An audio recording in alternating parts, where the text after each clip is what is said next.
Hi everyone, and welcome to The Sleepy Scientist. I'm really happy you're here. Tonight, we're going to go on a calm and quiet trip to learn something amazing.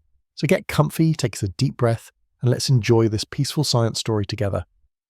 Before we start, tell me in the comments, where are you watching from and what time is it for you right now? If you like relaxing science videos, don't forget to tap the like button. Now let's begin. There was a time long before anyone named it, when shadow first arrived.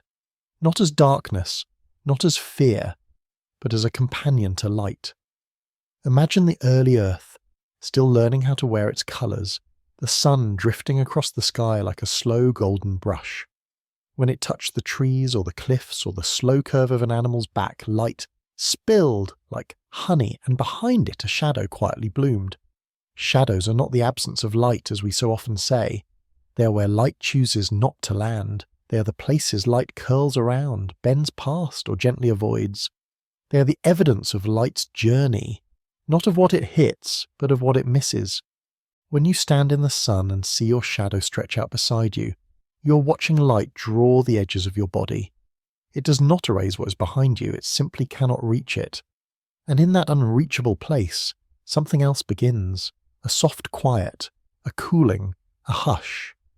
The ancient Greeks once thought shadows were part of the soul, cast down to earth like an echo of spirit. In some cultures, a shadow was a double, a twin made of dusk, always following but never catching up. But the truth, more scientific and still more poetic, is that shadows are born when photons, the tiny messengers of light, cannot complete their path. Photons do not crash or bounce in the way a stone might. They scatter, reflect, absorb, or pass through. When a photon meets a surface, several things might happen. It could be absorbed into warmth, reflected into brightness, or pass through like glass. But when something solid stands in its way, your hand, a tree, a stone, the photons cannot go forward. They are blocked, redirected, or swallowed. And behind that obstacle, in the shelter of blocked light, a shadow is drawn. But here's the soft secret. Shadows are rarely, if ever, truly black. The space behind your hand is not a void. It is filled with colour, with soft glows, with ambient light bouncing off nearby surfaces. Some light still slips in, indirect, diffused, gentle. The sky, for instance, is always leaking blue into the world, scattering sunlight even when the sun itself is hidden. This scattered light wraps around objects, bending slightly, painting shadows with a whisper of hue. That's why under the canopy of trees, the shade is greenish. Why in the snow shadows appear blue. Why in a red tent your hand casts a ruby glow. Shadows inherit colour from the world around them. On the moon shadows are different. There is no atmosphere to scatter light, no clouds to soften the edges. There shadows are sharp, deep, and almost perfect. Astronauts stepping across lunar dust noticed how the contrast made it hard to see depth, like walking inside a painting with no gradients. But here on Earth, our air is full of softness, molecules and dust and water vapour that take in sunlight and toss it like confetti in every direction. This is called Rayleigh scattering, and it's the same reason our sky is blue. That scattered blue light is what quietly softens our shadows. It slips into their edges, lifts them from darkness, and gives them form. Every shadow you've ever seen is a lesson in physics and poetry. Walk through a forest at noon, and you'll notice your shadow is short and dark, edged with green light from the leaves. Walk at sunset, and it stretches long and thin, coloured with the oranges and golds of evening. This is because of the angle of the sun. The lower it sits, the longer your shadow reaches. As light travels sideways, it has more atmosphere to pass through, which filters and softens it, making your shadow not only longer but warmer in colour. The shape of your shade becomes a timeline, a sundial, a living clock that tells where the sun is in the sky. Children chase their shadows without knowing they are chasing light's outline.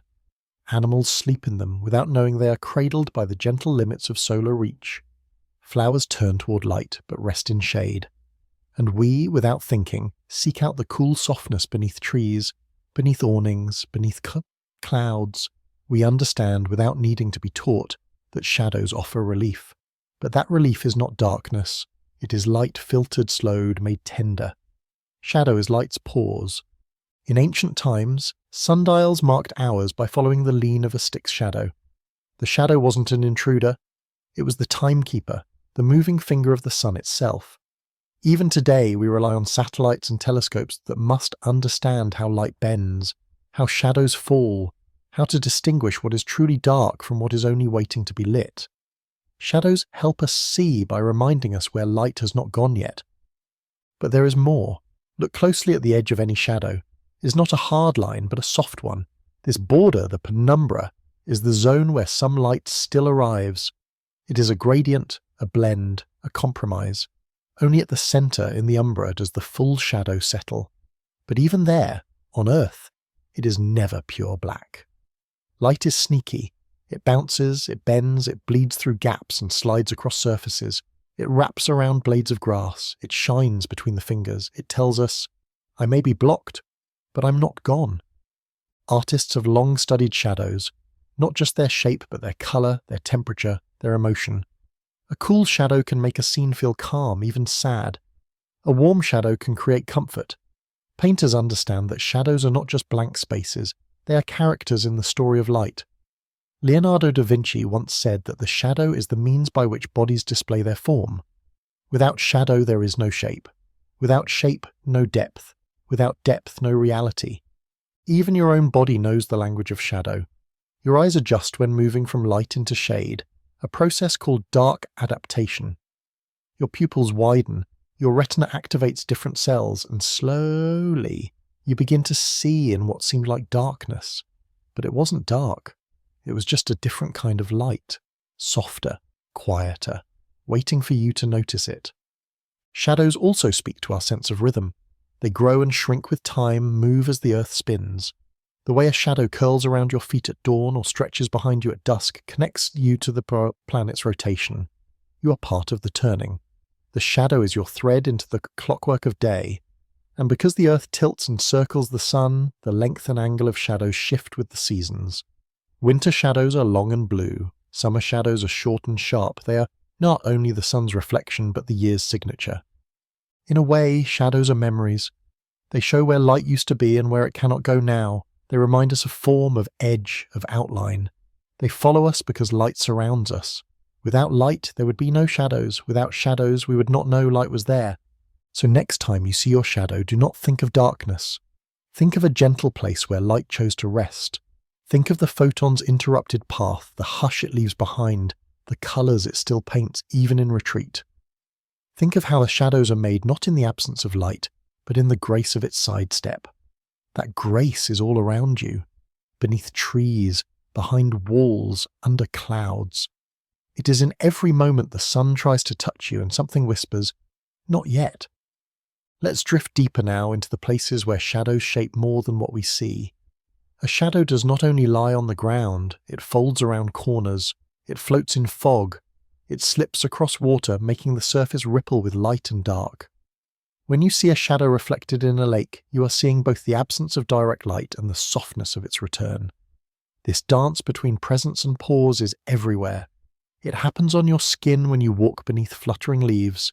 It happens in your room when a curtain breathes in wind and the shadow of the fabric moves across your wall like a whispering wave. Shadows move even when the objects that cast them stand still, because light itself is always in motion. The sun, though it seems steady, is never still. Our earth spins, and with every gentle turn light shifts. Your shadow at this moment is not the same as it was a minute ago. It leans slightly differently, stretches just a bit more or less, like a sigh. And so shadows keep time not with ticking, but with tilting. In ancient times our ancestors followed this shifting shade. They built stones that mark the solstice by the length of morning shadows. They traced the year by how far the sun had to climb before it cast no shadow at all. They did not need numbers. They had light, and where light was missing, they had shadows to guide them. Even in your home, shadows speak to the hour. Look at the floor in late afternoon. The light is golden, the shadows long and sleepy. In morning, the light is thin and sharp, and shadows are crisp, like fresh ink on a page. This is not only beautiful, it is scientific. As the sun lowers, its rays stretch, travelling through more of the atmosphere, scattering shorter wavelengths and leaving longer, warmer ones to wash the world. This is why golden hour light is so soft. and as that soft light falls across objects, the shadows that rise from it are gentler, more forgiving, edged with colour. Not hard, not hollow, just quiet. But what happens when shadows meet other shadows? What happens when light filters through 1,000 tiny leaves or falls between the slats of a wooden fence? We see then the miracle of partial shade, the dappled light. This light is not whole, and its shadow is not pure. Instead, they mix, like watercolours bleeding into one another. Look beneath a tree at noon, and you won't see one large shadow. You'll see hundreds of miniature ones, each shaped by the gaps between leaves. This is called crepuscular shading. The shadow is not a shape but a texture, a shifting mosaic of half light and soft dark. Poets write about such places, scientists study them, painters try to capture them, but rarely succeed, for they move with every breeze. Inside our eyes, shadows play their own game. The way light enters your pupil bends through the lens and falls upon the retina. All of it depends on contrast. Your brain detects the edge between light and dark, between highlight and shadow. That's how you understand shape, distance and depth. Without shadow, a flat world would stretch out before you.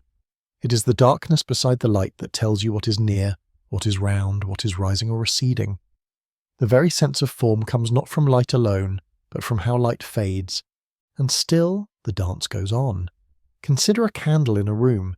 Its flame flickers, and so do its shadows. They sway and bend on the wall, long and soft and full of breath. A single flame, though small, creates a world of motion. Not just light, but shadow that moves with it, as if the flame were dreaming and the shadows were its slow thoughts. This is because light from a point source, like a candle, spreads in every direction. When it hits an object, the shadows cast are larger, stretchier and more dramatic. But when the light is broad, like a cloudy sky, the shadows fade. They soften to near nothing, because the light comes from all around, filling in the missing parts. This is why on overcast days it feels like there are no shadows at all. But they are there, just blurred, erased gently at the edges, smeared like chalk beneath a child's finger.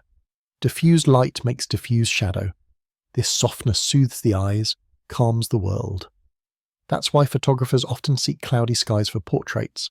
The absence of sharp shadow brings out the face, the eyes, the texture of skin. The light becomes a whisper rather than a shout, and the shadow follows in hush. Let's leave Earth for a moment and rise into space.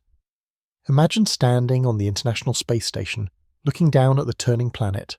The shadow of the Earth, the umbra, stretches behind it in space like a great dark river. This is what causes lunar eclipses. When the Earth moves between the sun and the moon, it casts its shadow across the moon's surface. But the moon doesn't vanish. Instead, it turns red like an ember. This is because even Earth's shadow is not empty. Sunlight filters through Earth's atmosphere, bending around its edges, and touches the moon with red light, the long wavelengths that survive the journey. A shadow, even one as vast as Earth's, cannot escape the company of light. We live in layers of light, and shadows too are layered. There is the umbra, where all direct light is blocked, the penumbra, where only part of the light is blocked, and the antumbra, where light bends just enough to create a halo, like during an annular eclipse, when the moon does not fully cover the sun, and we see a ring of fire. These words, umbra, penumbra, and tumbra, are not just technical. They are poetry.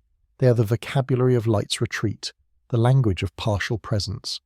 Children are often afraid of shadows. They see monsters in them, shapes they cannot name. But as we grow, we learn. The shadow is only what we already know, shaped by something we do not see. It is not the unknown. It is the known, hiding softly behind the familiar. The shadow of a chair is still the chair. The shadow of your hand is still you.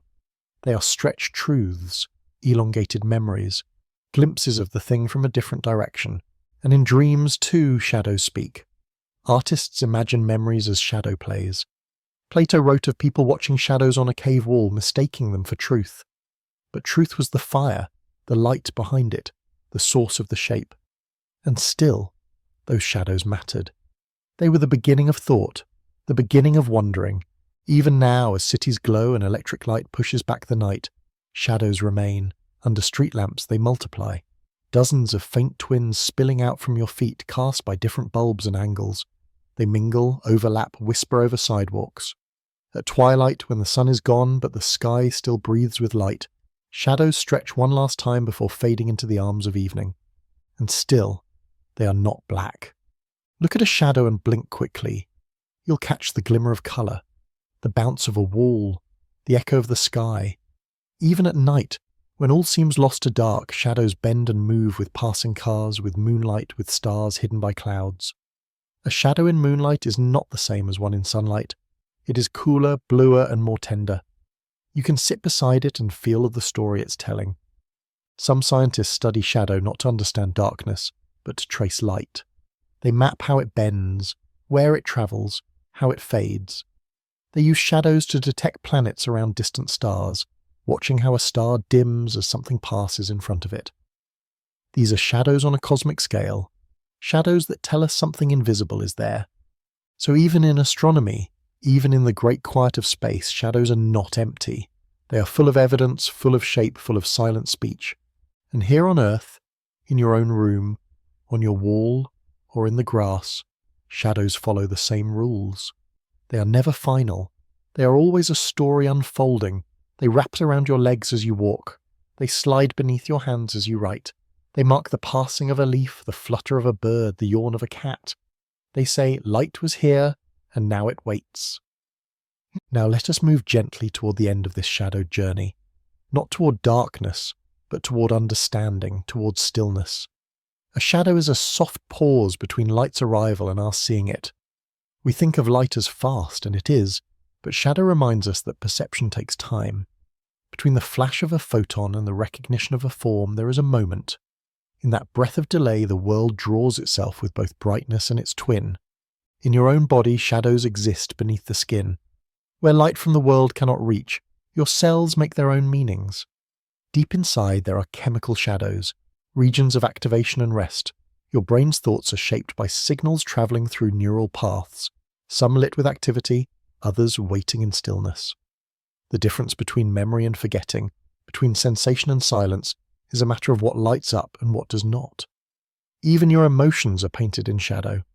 A moment of sadness is not the loss of light, it's its redirection. Joy, anxiety, calm, all these states shift the illumination inside your mind, casting parts into shade while others glow more vividly. You are full of inner shadows, and yet you shine. Look at your hands in candlelight. You'll see how shadow wraps each finger gently like a glove of dusk. The gaps between your fingers let light through, but each finger catches a bit of that light, reshaping it. The shadow is not just behind the hand, it is between the fingers, inside the creases, following the curves. Your hand becomes a map of soft absence. But you are still whole. This is true in life too. The parts of us that fall into shadow, the days we feel unseen, unheard, unknown, are not gone. They are simply waiting for a different light. Think of the shadows cast by time. A photo from years ago, slightly faded at the corners. A memory that still glows, though the details have softened. These are shadows of moments, not of objects. Time casts them the way trees cast shade. Not to hide, but to remind. A childhood room remembered in the dim hush of dusk. The outline of a friend's laughter lingering after they've gone. The quiet ache of something once held in sunlight now wrapped in memory. These shadows do not harm. They hold. And nature too remembers through shadow. A leaf falls on such stone and rests there long enough to bleach its shape into the surface. Even after the leaf is gone, its outline remains, a shadow burned into memory by light itself. In deserts, rocks shaped by wind and sun hold the silhouettes of other rocks, where shadows shielded them for centuries. These are geologic memories, long and slow. They tell us where something once stood, where it blocked the sun, where it shared space with light. In the Arctic, snow tells stories of shadows. The soft drifts curve differently where trees cast their shade. The cold settles longer in shadowed places. A hollow between two stones holds frost longer than an open patch. There winter lingers, not because there is no warmth, but because the light has chosen a different path, and still the snow melts. Light eventually arrives. It always does. That is the quiet promise of the shadow. It does not last forever.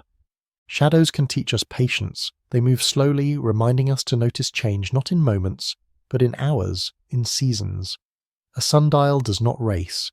It leans, It rests. It turns gently. In its stillness, it marks the sun's grand sweep across the sky. That sweep is the measure of our days. And so, even as we chase after time, the shadow stays calm. It says, "This is where we are now. Let the light find you again." Artists use shadow to show truth. Without it, a face is flat. A mountain is a triangle. A tree is a line, but add shadow, and the world gains depth. The cheeks curve, the cliffs rise, the leaves dance in layers. Musicians too understand this. Silence is the shadow of sound. The pause between notes makes the melody breathe.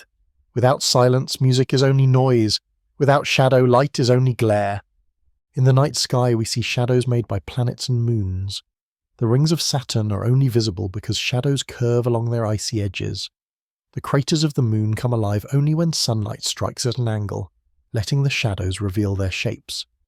Even in starlight, there are shadows between galaxies, places where dust and gravity gather to block and bend the light behind them.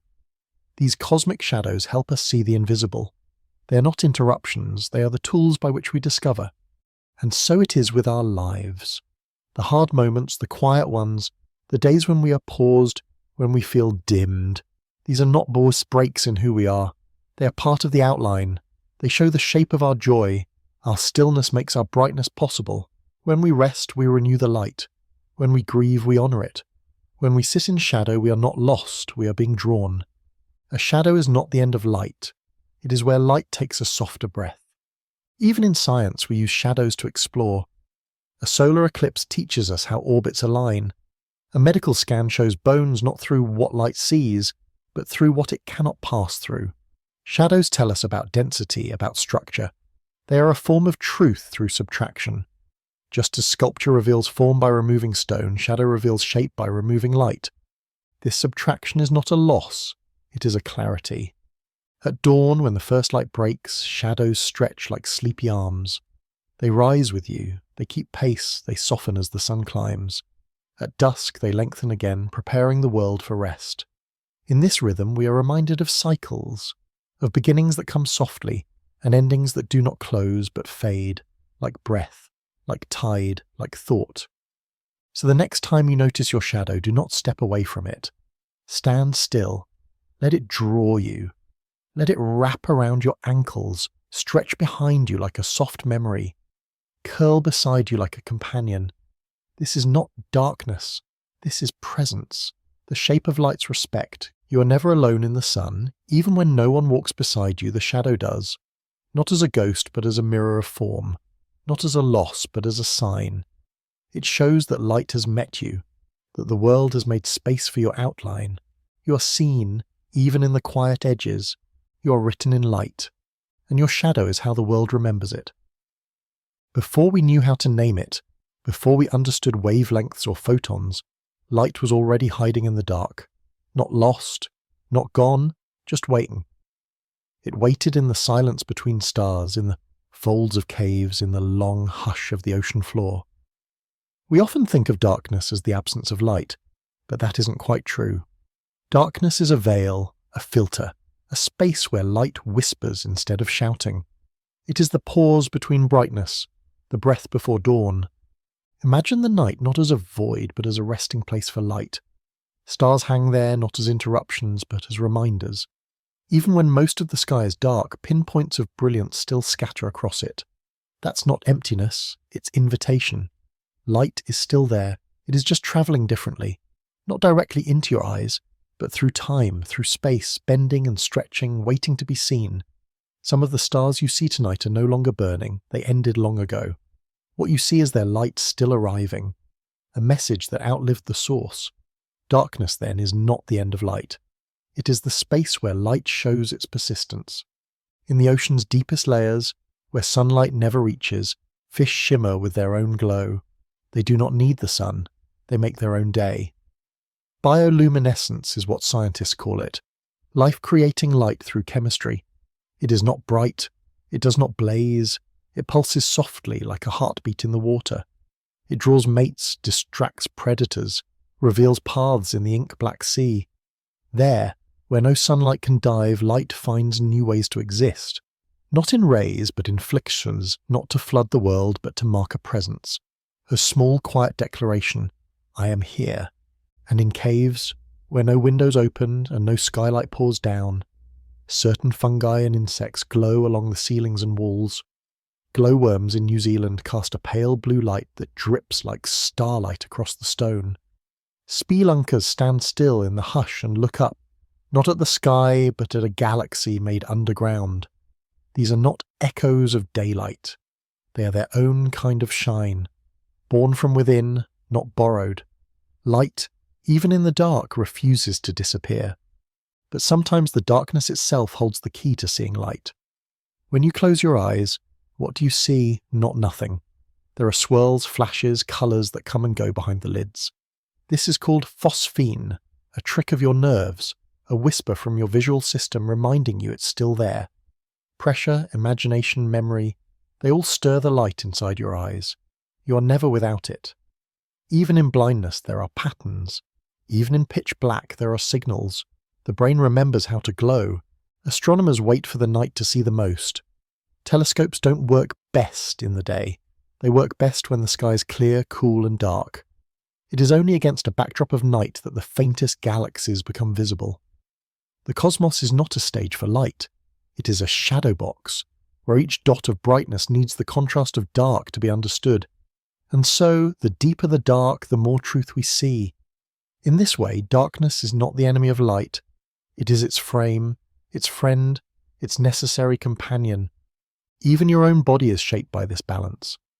Your sleep-wake cycle, the circadian rhythm, is guided by darkness and light. When daylight fades, your brain releases melatonin, a hormone that tells you to rest. Light returns in the morning and your body responds, you stretch, you wake, you begin again. This cycle is not artificial, it is ancient, built from eons of watching sunrises and trusting the night to hold us. The darkness tells us it's safe to stop, to fold in, to dream. Light may bring vision, but darkness brings rhythm. In certain animals, this rhythm becomes even more profound. Owls have eyes built for the dark, huge pupils, special rods, the ability to see in near night. Bats use echolocation, mapping the world through sound in places where light fails entirely. And yet they move with grace, precision, speed.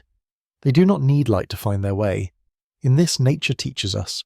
Clarity does not always come from brightness. Sometimes it comes from patience, from tuning in to what is subtle, from allowing ourselves to feel rather than always needing to see. Your skin knows light too. It absorbs it, turns it into vitamin D, reacts to its presence with warmth and colour. But in darkness, your skin also breathes. The absence of sunlight is not absence of sensation. The breeze is more vivid. Sound sharpens. The stars, too faint to see by day, become visible. Your awareness expands in the dark, not contracts. In the quiet, small lights take centre stage. You begin to notice fireflies, distant towns, the arc of the Milky Way, your own breath, your heartbeat, light from within. Even technology understands this. Night vision does not create light, it amplifies what is already there. Infrared cameras detect heat. Low-light sensors stretch every photon they can find and build images from nearly nothing. These tools do not reject darkness, they embrace it. They work with it. They remind us there is always more to see than what we first perceive. And the earth itself carries light in secret. Some minerals glow when struck or heated. Others, like opals and fluorite, catch ambient light and scatter it in unexpected colours. These are not lights turned on, they are lights awakened. Their glow comes from structure, from how atoms catch and dance with photons. A kind of quiet celebration buried in stone. The darkness does not erase it. It reveals it, like pulling back a curtain from a stage. Think of fire. Its flame rises brighter in the dark, not because it burns hotter, but because the world around it lets it shine. In daylight, a small flame is almost invisible, but at night it becomes a beacon. The same is true for kindness, for courage, for thought. In difficult times, when all feels dim, a small act of light becomes everything. One word, one gesture, one quiet moment of hope. These do not vanish in the dark, they become stars. The darker the sky, the more they matter. You are made of light, literally.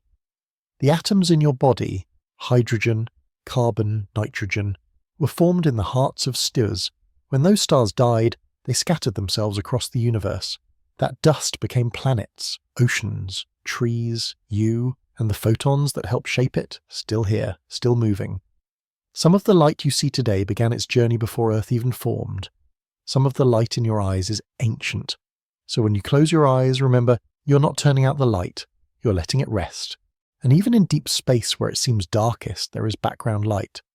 The cosmic microwave background is the afterglow of the Big Bang. A faint, low hum of radiation still lingering from the birth of everything. It fills us all of space. It surrounds us constantly. You can't see it, but it's there. The universe never went completely dark, it only became softer. So the next time the lights go out, pause. Let your eyes adjust. Let your heart adjust. There is wonder in the slow arrival of shapes, in the rediscovery of outlines, in the relearning of a room. You begin to see with more than your eyes, with memory, with intuition, with presence. This is not the absence of light, it is the intimacy of it. You are never without it. Let's drift further now into this soft paradox, that in darkness, light often reveals more than it hides. Think of twilight, that fragile space between day and night. It's not fully light, and it's not truly dark. Yet it is during this liminal hour that the world feels most alive. Birds sing differently, colours become richer, shadows lengthen, not in fear, but in grace. The sun has dipped beneath the horizon, but the sky still remembers. Its light spills sideways, scattered across the atmosphere, brushed gently onto clouds. In that moment, you can see the outline of the day without its heat. You can feel the night arriving without its weight. Light lingers even after its source is gone. This lingering light is called alpenglow when it touches mountain peaks long after sunset. It's not magic, it's physics. Sunlight bounces off the high layers of the atmosphere and lands only on the tallest places, but to the heart it feels like a farewell kiss, like the sun saying, "I see you still." Even in absence, it leaves behind colour. Pink, gold, lavender.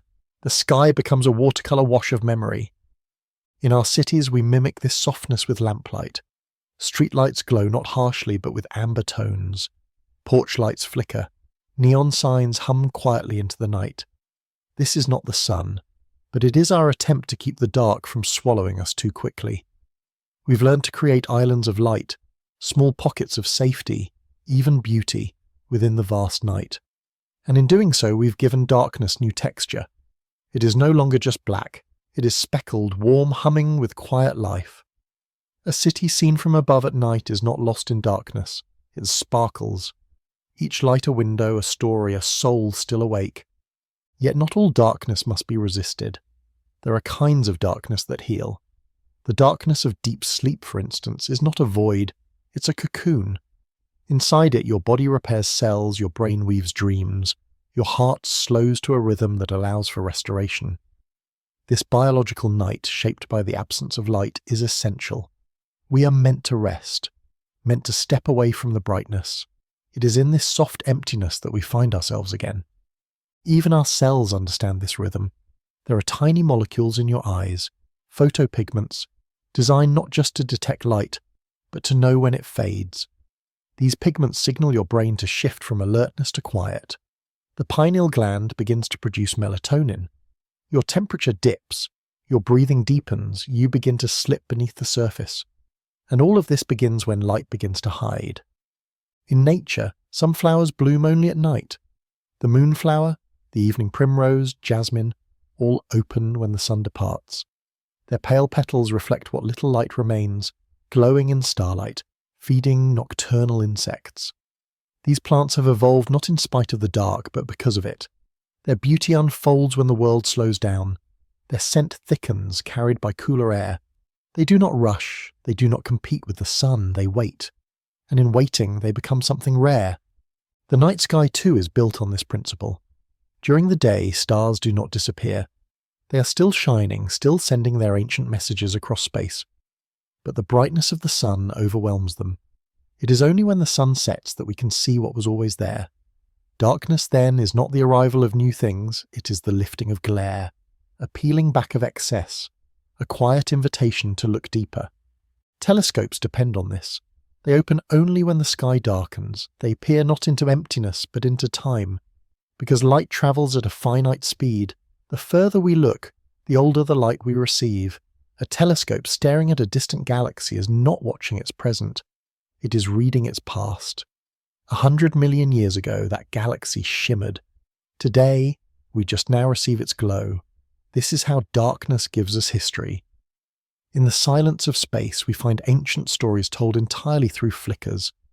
There is a quiet bravery in light that continues on, knowing it may never arrive. A photon cast out into the universe does not know if it will ever be caught, and yet it travels. This is what we see when we look into space: perseverance, a kind of hope drifting across silence.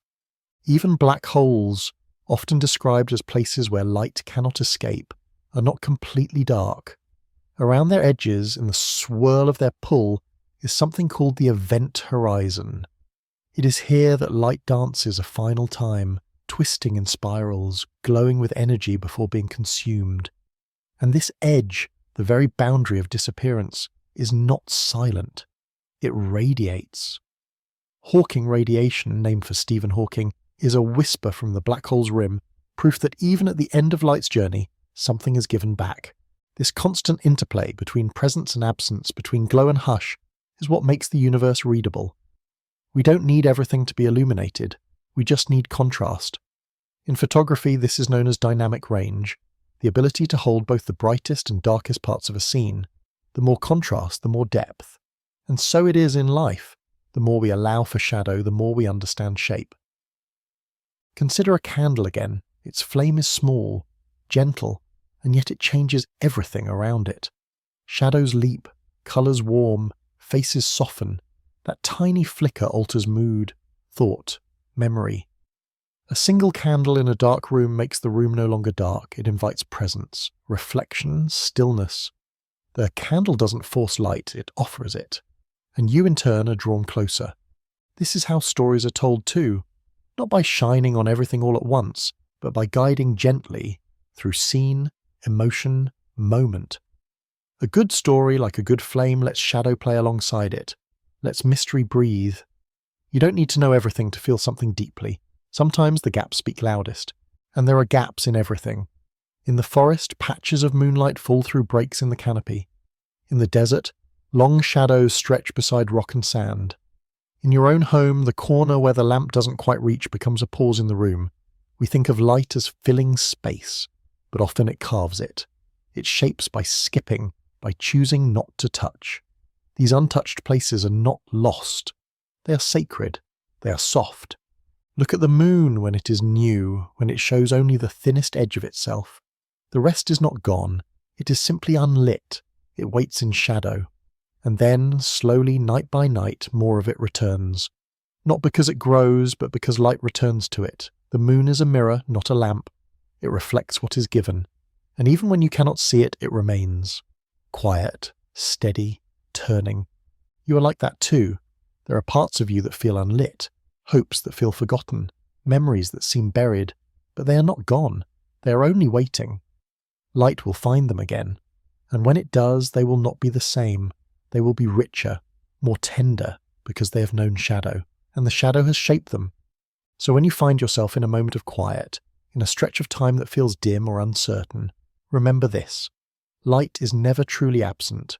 It may be indirect, it may be slowed, it may be filtered through layers of cloud, a feeling of time, but it is still moving, still trying to reach you.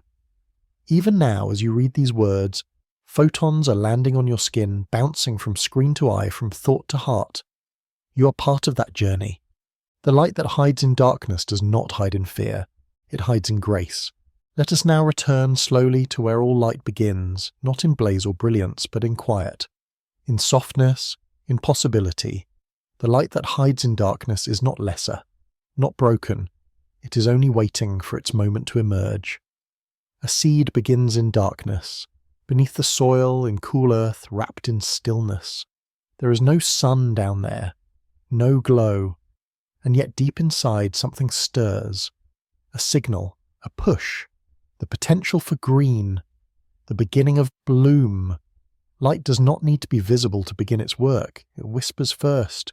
It warms. It nudges life forward from within the quiet.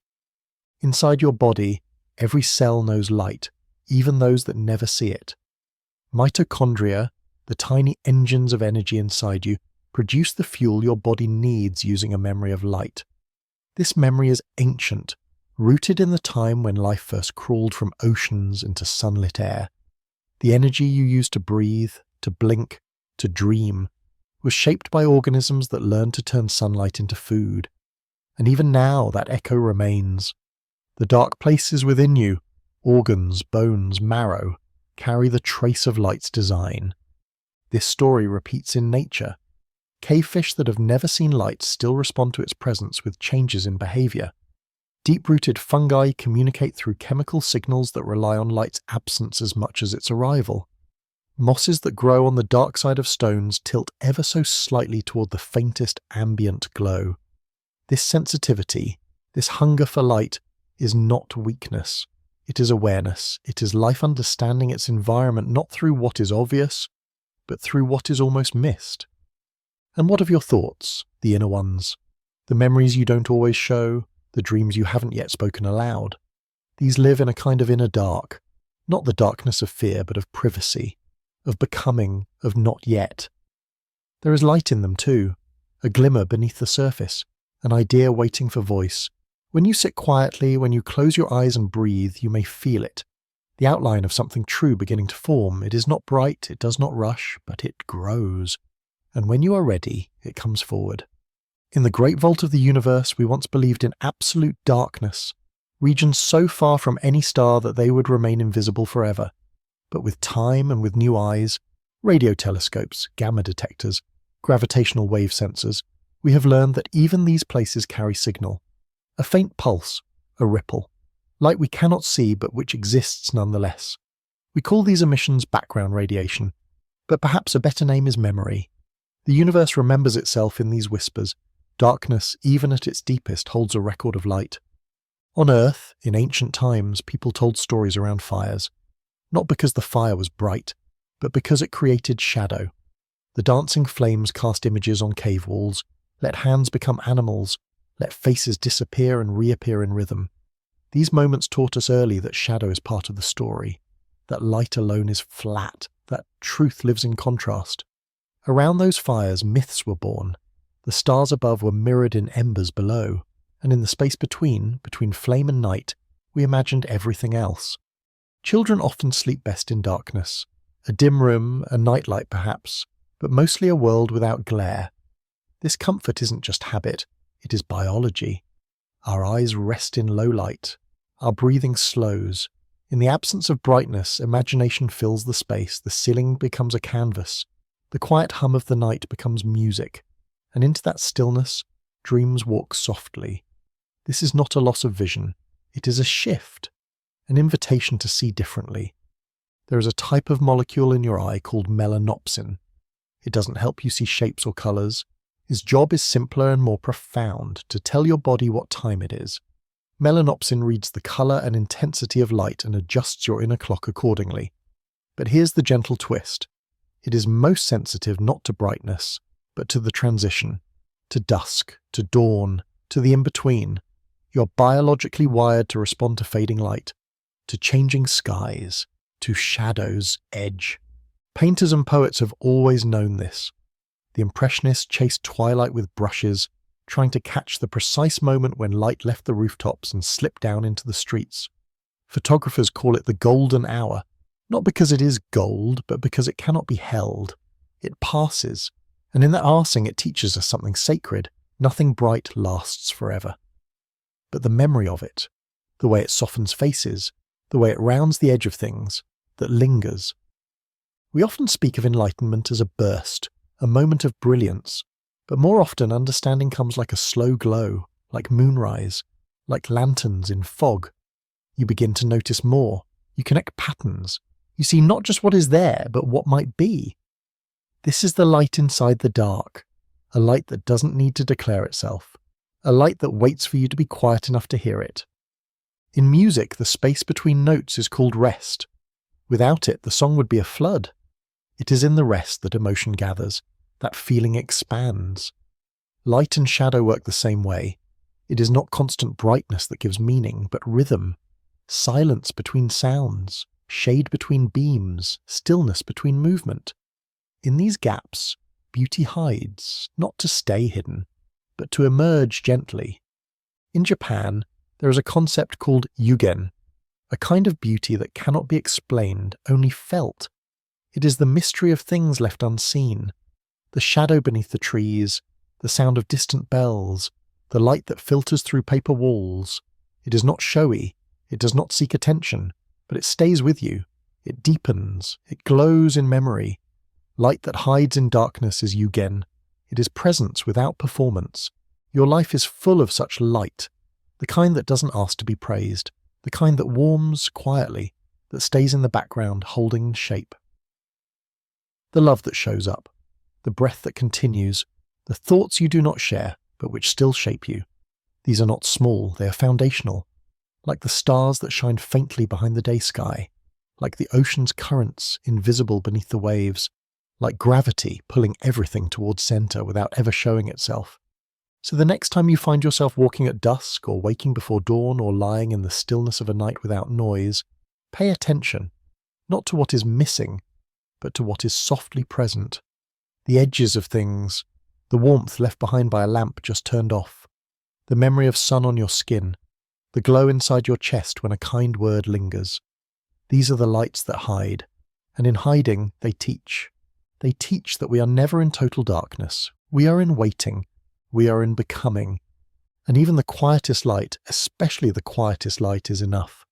Look up and you might think the sky is empty, a stretch of blue or grey or night-strewn black. But the sky is never blank. It is always painting, not just with light, but with shadow, not just with colour, but with quiet. Every time you step outside, the sky reaches down and writes a version of you on the ground. A shadow, a shape, a living brushstroke shaped by the sun's hand and the air's invisible palette. It does not ask your permission. It simply creates, endlessly, with soft precision and no pause. What you call your shadow is not cast by your body alone. It is painted by the entire sky. Sunlight begins the process, yes, but it is the atmosphere that decides how your shadow looks. The angle of the sun, the clarity of the air, the presence of clouds, the type of particles floating above, all of it becomes part of the brush. The reason your shadow looks sharp one day and fuzzy the next is not because you have changed, but because the sky has. It is a conversation between form and light, between the earth's breath and the sun's reach. During the middle of the day, when the sun is high and strong, your shadow shrinks beneath you. The light comes straight down, intense and unfiltered, and your outline hugs your feet like a puddle of shade. But even in this clarity, the sky is not silent. It scatters the sun's blue light across every molecule, creating the brilliant dome above you. This scattering, called Rayleigh scattering, is what makes the sky so vibrant and what gives your shadow its soft blue edges. Though the core of your shade may seem dark, it is rimmed with scattered light, borrowed from sky and air. As the sun begins to tilt toward an afternoon, the angle changes. The light comes slantwise, carving your body's form onto the ground in long brushstrokes. This is when shadows stretch, becoming not just copies of you, but elongated versions, dreamlike, thin, sometimes unrecognizable. These shadows tell time. They are sundials written in living motion, and they are never the same 2 days in a row. The Earth's constant turning shifts the angle minutely each day, so your afternoon shadow on Tuesday is not quite your shadow on Wednesday. The sky's hand is that precise. When clouds drift across the sun, something magical happens. Your shadow doesn't disappear. It softens. The light becomes diffuse, scattered in many directions.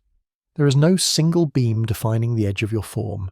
Instead, you become suggestion, your outline a soft echo on the sidewalk or grass. This is the sky choosing to paint in watercolour instead of ink. Cloudy light wraps around you. It fills in some of the places where direct sun would not have reached. It hugs your form gently instead of carving it sharply. The result is not absence, but intimacy. Artists study these changes, not just to paint people or buildings, but to understand how to render feeling. A harsh shadow implies urgency. A soft one suggests peace. A warm-toned shadow creates comfort. A cool-toned one brings distance. And all of this is decided by the sky. The same sun shines on everyone, but it does not create the same shadow twice. The atmosphere filters and bends and colours it based on time, place and air. Take sunrise, for instance. The sun peeks over the edge of the world and spills gold across everything. But this gold is not from the sun alone. It is the result of sunlight moving through more atmosphere than at midday. The sky bends the light, filtering out the shorter blue and violet wavelengths, letting through reds and oranges. These warmer hues colour not just the clouds and buildings, they tint your shadow. The shape behind you becomes honeyed, tinged with pink or amber. And because the sun is low, your shadow stretches far, telling stories across pavement and fields, pointing west with slow certainty. At sunset, the effect repeats but in reverse. Now your shadow lengthens behind you in the opposite direction. The light is softer still, filtered not just by air but by time. Dust from the day, moisture rising from the ground, all contribute to the colours now painting your shade. If you've ever stood on a beach at sunset and looked down, you'll notice how your shadow dances on the sand, surrounded by warm halos. This isn't your body's doing, it's the sky's quiet brushwork. You are being painted by the air. Even the colour of your clothes changes how your shadow appears. A white shirt reflects more light, making your shadow slightly lighter at the edges. A black coat absorbs more, deepening the shade. But the sky still has the final say. It layers its light onto you, reflecting from nearby walls, from windows, from leaves, wrapping around you in subtle gradients. The resulting shadow is not just yours, it belongs to the world around you too. And in winter, when the air is dry and the sun lower in the sky, shadows grow longer still. The sky takes on a pale clarity. There is less moisture to scatter the light, so shadows are crisper, almost etched onto the snow or sidewalk. They appear bluer because the sun's light has travelled through more atmosphere, allowing blue wavelengths to dominate. This is why winter feels quiet, not just in sound, but in light. The sky whispers in cool tones, and your shadow listens. Now think of the moon. It too casts shadows, though faint and often unnoticed. On a clear full moon night, if you stand outside, you can see your shape faintly drawn on the ground. These moon shadows are not stark. They are silvery, subtle, like pencil sketches left in the dark. But they exist. They remind us that even reflected light, sunlight bouncing off the moon's dusty surface, has enough power to trace our form. Even at night, the sky does not stop painting. In cities, artificial lights compete with the sky. Street lamps cast sharp-edged shadows in amber or white. Neon signs glow with colour, throwing red or green silhouettes across walls. But even here the sky participates. As darkness cradles these lights, lets them define their space, the contrast between lit and unlit areas is sharper in city nights, and shadows become part of the language of architecture. Under bridges, between buildings, beside benches, light slices through the dark and sculpts your shape again and again. The sky, though blocked by concrete and glass, still paints you, indirectly, persistently. Even reflections alter your shadow. Light bouncing off water adds ripples to your shade. A pool at noon does not just reflect your form, it refracts it. The moving water bends the light, distorting your shadow into waves. The sky's reflection joins the image, mixing blues and silvers with your shape. In this way, you become part of a painting that lives only in a moment. Then it shifts, and shifts again. You do not control it. The sky does. The science behind all this is complex. Angle of incidence, intensity of irradiance, molecular scattering. But the result is simple, almost childlike in its wonder. You are never just standing. You are always being traced. The light touches you, and the sky shapes that touch into something visible. Your shadow is not just absence, it is the memory of contact, a mark left behind by the moment light recognized you. And the most beautiful part? You never see your own shadow the way others do. You see it from above, or behind, or distorted on a wall. But to someone else, it stretches clearly across the world. In that way, your shadow belongs to the eyes of others. The sky paints it for them, and theirs for you. It is a shared art, a communal truth rendered fresh every time the light shifts. So the next time you step outside, pause. Look down, not just at your feet, but at what the sky is making of you. Watch how your shape grows or shrinks, how it fades or sharpens, how it becomes part of the street, the field, the forest. You're not separate from your shadow. It's not something you cast. It is something the sky gives you, a temporary self written in light and air. You are every day being quietly painted, and your shadow is the sky's soft signature. Let us stay beneath this painted sky a little longer and follow the trail of light as it weaves through atmosphere and time.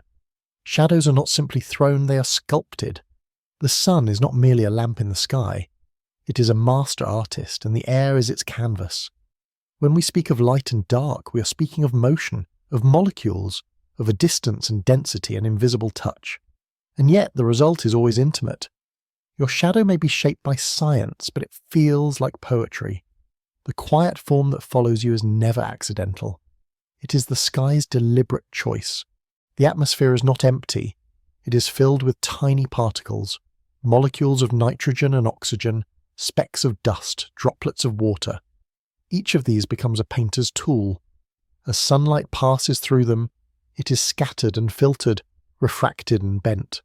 Some wavelengths bounce easily, blue, violet, while others pass more directly. This is why the sky glows blue above you. It is why sunsets flare orange and crimson.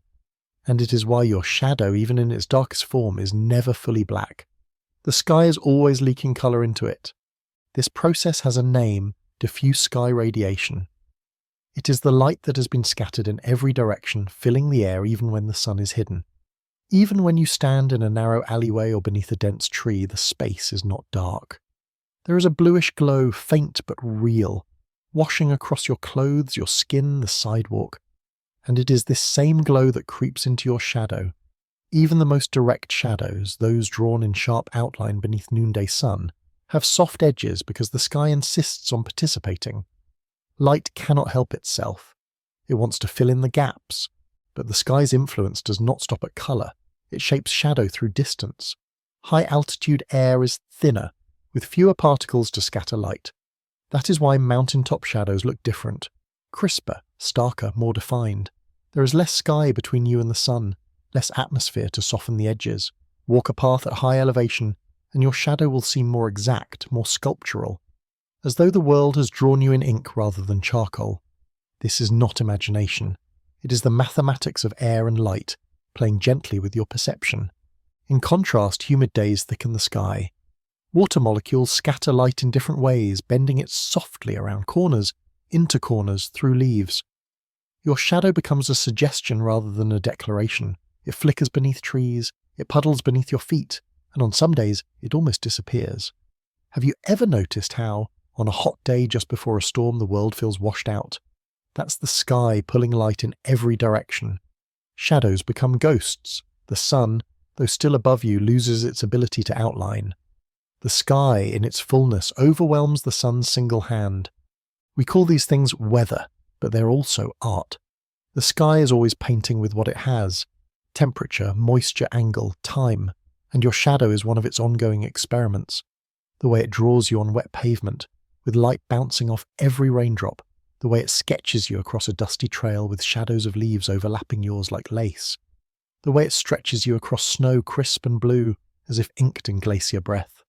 Each one is a variation on the theme of you, but perhaps the most beautiful truth of all is this: your shadow is not fixed, not just in shape or colour, but in presence. At high noon you may seem tethered to it, but at night it drifts. Under artificial lights, you gain multiples. One light, one shadow. Two lights, two. Walk through a street of shops and glowing signs, and you become a constellation of shapes.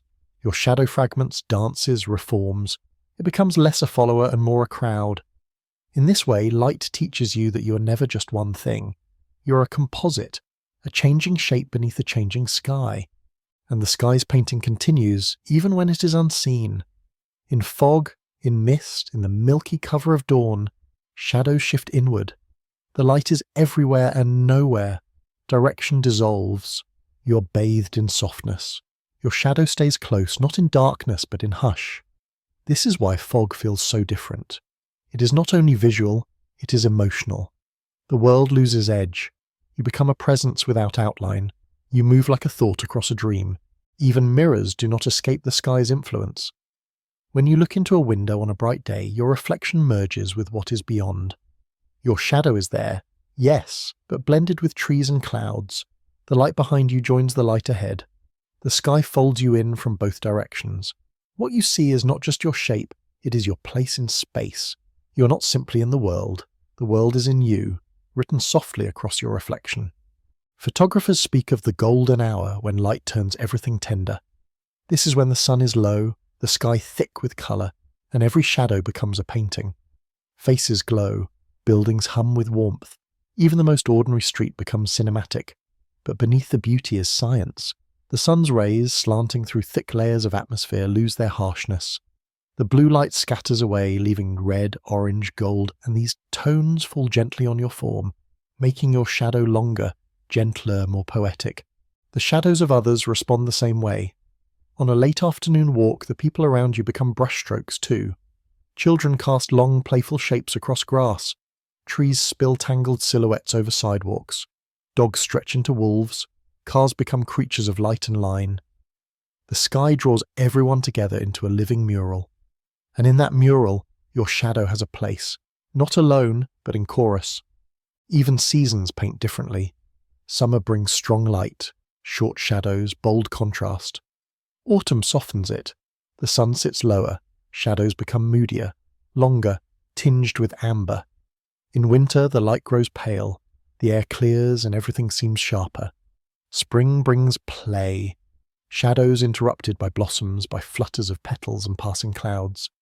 Each season is a new brush in the sky's hand. Each one draws you anew. There's a term in science, albedo, that measures how much light a surface reflects. Snow has a high albedo, asphalt a low one. This matters because it changes not only temperature but how your shadow behaves. On snow, your shadow is pronounced. It rests on brightness, defined and deep. On dark ground, your shadow almost disappears, absorbed into the warmth. In this way, your environment becomes part of the equation. The earth participates in your shape. And so does the sky at night. Even in darkness, even without the sun, the stars offer their own faint painting. Not strong enough for shadows, perhaps, but strong enough to suggest form. Moonlight is more generous. On certain nights, it is bright enough to draw your outline on the ground. If the moon is full and the air is clear, your shadow becomes visible again. Pale, ghost-like, silver-edged. The night sky, too, knows how to trace you. There's something humbling in all this. You do not control your shadow. You do not decide how the light draws you. You can only notice, only receive.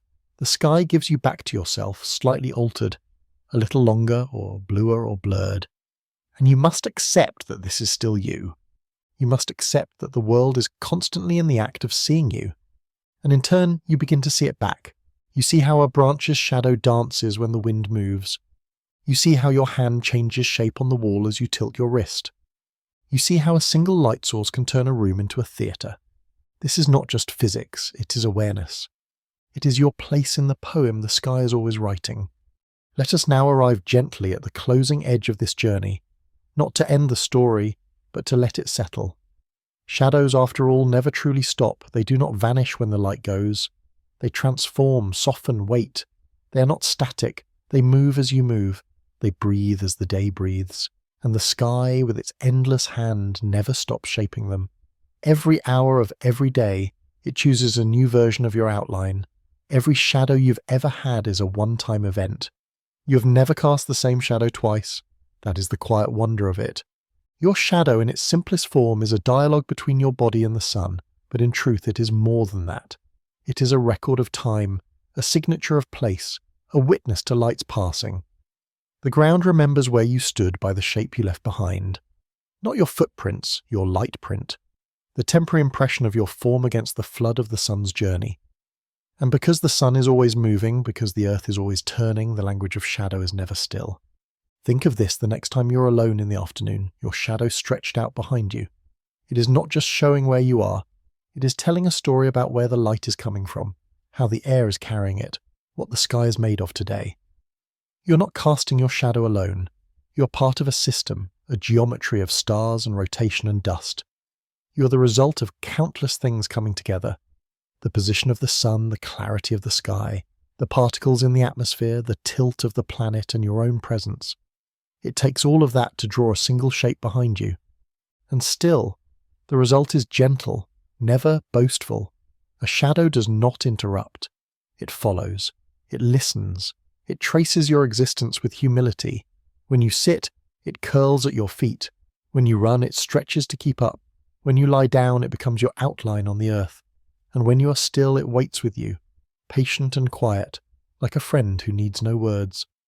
There is something healing in this, in knowing you are always accompanied. Even when no one else is near, the light remembers you. The sky takes note of your shape, the air bends gently around your form, you are acknowledged. You are included in the great painting of the day. Children notice this instinctively. They play with shadows as if they are alive. They wave at them, chase them, hide from them. They pretend the shadow is another self, a twin who walks just out of reach. And maybe, in some sense, it is. A quiet twin made not of flesh, but of light's retreat. A version of you built from space and time and angle. A shadow is not just a projection, it is a relationship. It depends on where you are and where the light is and how the two of you are meeting in that moment. Sometimes shadows tell us things we don't expect. A flicker of movement on the wall warns of someone entering the room before their footsteps arrive. The tilt of a tree's shadow tells a hiker how much daylight is left. A bird's silhouette rushing across your book reminds you to look up. Shadows are messengers, often unnoticed. But they're always there, soft signals from the world that something is happening, even if you aren't looking directly at it.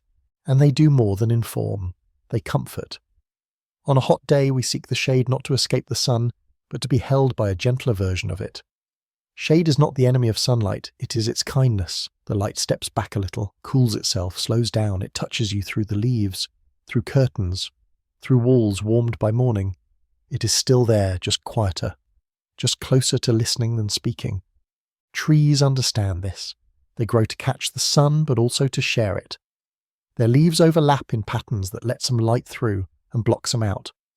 Beneath a tree you'll find dappled shade, spots of sun that flicker and shift as the wind moves. This is called sun fleck, and it is one of the most delicate forms of shadow. It's not a block or a line, it's a pattern, a whisper, a shimmer. It reminds us that even shadows can be playful, that even in their stillness they are capable of dancing. In architecture, the same principle applies. Light is invited in but not allowed to flood unchecked. Builders use overhangs, screens, lattices, all ways of sculpting light so that shadows can soften a space. A well-designed room doesn't eliminate shadow, it balances it. It lets the sun trace across the walls slowly, changing mood with the hour. It allows corners to hold coolness. It honors the rhythm of day and night, not by fighting shadow but by living alongside it. We can do the same in our own lives. When we encounter shadow, not the kind on the ground, but the kind within, our first instinct is often to turn on every light, to rush toward brightness, to erase the dark. But perhaps the better way is to sit with it, to understand that shadow is not always danger. Sometimes it is depth, sometimes it is rest, sometimes it is the only place something fragile can grow. Artists know this. They use shadow not to obscure but to reveal. A face becomes more expressive when half in shade. A landscape becomes more real when the valleys darken. In poetry, too, contrast gives meaning. The softness of a word matters more when it comes after a silence. The gentleness of a line matters more when it follows pain. The same is true in your life. The hard times are not beautiful, but they shape you in ways that make the light more meaningful. They give your joy its outline. They let your laughter cast a shadow. Even in science, even in numbers and equations, shadow plays its part. The movement of planets is tracked through eclipses, moments when one body casts its shadow on another. These shadows, measured from afar, help us know size, distance, orbit. A planet discovered by watching a star dim. A moon known by how it blocks the light. Shadow is not absence of knowledge, it is a method of knowing. You too are known this way, not only by what you show but by what you withhold, not only by what is lit, but by what lies softly in your quiet. The parts of you that no one sees, the doubts, the longings, the dreams still becoming real, those are shadows too. Not because they are dark, but because they are waiting, because they are yours. And so every time the sky paints your shade, it is saying, you are part of this world, you have mass, you have shape, you are here. The light sees you, The ground records you, the air bends around you. You matter, even when you are still, especially when you are still. So pause just once today and find your shadow. Let it stretch beside you, or pull beneath your chair, or flutter beneath your hand. Know that it is not separate from you. It is not cast out. It is drawn in. It is the sky's way of saying, I see you. I remember you. I made room for you in the light. And in the hush that follows, let that be enough. Let that be everything. Every colour you've ever seen began its journey long before your eyes received it. Before it painted a wall or stained a leaf or lit the edge of a cloud, it lived as vibration, as wavelength, as a silent wave whispering across space. The colours you know, red, blue, yellow, green, are not things in themselves. They are how your eyes interpret pieces of light, and light in its most complete form is colourless. It holds every shade inside it, hidden, like a song not yet played. Only when it touches something, your skin, a prism, a petal, does it reveal its secret. We often think of colour as solid, as pigment, as paint. But colour is motion. Colour is the speed at which light dances. Red light travels slowly and in wide waves. Blue light moves quickly and tight. Between them, a whole symphony of wavelengths sings into existence. Your eyes take in these differences not by seeing the light itself, but by sensing how it interacts with the world. And this means that what you see is not just the object, it is the object's conversation with light. That is what colour is, a whisper passed between matter and motion. When sunlight strikes a surface, some wavelengths are absorbed, some are reflected. The ones that return to your eyes become the colour you see. A green leaf, for example, absorbs red and blue light but reflects green. The sky scatters blue light more than any other, so it appears blue. At sunset, the angle of the sun sends light through more atmosphere, scattering blue away and leaving behind red and orange. But the light itself hasn't changed. It's still made of the same ingredients. What changes is the path it travels. What changes is the sky's decision about which colours to keep and which to give away. You carry the memory of this spectrum in your body. The cones in your eyes, tiny light-sensitive cells, are tuned to different parts of it. One for short waves, one for medium, one for long. Together they create the kaleidoscope of vision. But here's the wonder. You don't see the individual wavelengths. You feel them merge. Red and green together make yellow. Blue and red, magenta. Your brain weaves light into something richer than its parts. You do not just receive colour, you interpret it. You create it. And even then your eyes are limited. You only see a tiny sliver of what light can do. Just a narrow band called visible light. Below it is infrared, heat you can feel but not see. Above it is ultraviolet, light that bees can detect but you cannot. Beyond that, the spectrum stretches into X-rays, gamma rays, radio waves. Light keeps whispering long after you've stopped hearing it. The universe glows in ways we'll never fully witness. But the instruments we build, telescopes, scanners, sensors, catch those whispers and translate them. They paint images of galaxies in microwave hues. They map the human body in tones of heat. They show the shape of things that shine without colour. And still, your own relationship with colour is deeply personal. You remember people by the colour of their eyes, the colour of their voice. You describe feelings with colour, blue sadness, red anger, golden joy. You wear certain clothes because they feel right, not because they are brighter or deeper, but because they echo something inside you. The world reflects you back in its palette. A warm room, a cool morning, the blush of evening on the walls, these things feel alive not because of what they are, but because of how colour fills them.